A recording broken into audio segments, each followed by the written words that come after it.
అందుకని హిబ్రూలో ఉపవాసం అనే పదానికి కనా అనే పదం వాడారు. కనా అంటే లొంగ తీసుకున్నట. 2024 సంవత్సరంలో ఏ సమస్యలు నీకు నీ కుటుంబానికి వ్యతిరేకంగా చెలరేగిన, అది మానవ శక్తులే కానీ, చీకటి శక్తులే కానీ, సాతాను శక్తులే కానీ, ఏది చెలరేగినా వాటిని లొంగదీయగలిగిన శక్తి ఉపవాస ప్రార్థనలో దాగుంది. ఆమేన్. ఇంగ్లీష్లో దాన్ని ఫాస్టింగ్ అంటారు. FASTING. ఐఎన్జి పక్కన పెట్టండి, ఇంగ్ ప్రక్కన పెట్టండి. మొదటి 4 అక్షరాలు. ఫాస్ట్ అంటే ఉపవాసం.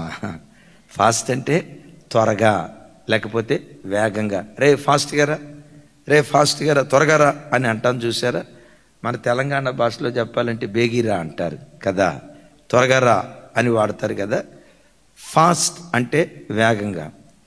ప్రార్థన చేసినప్పుడు కార్యాలు జరుగుతాయి.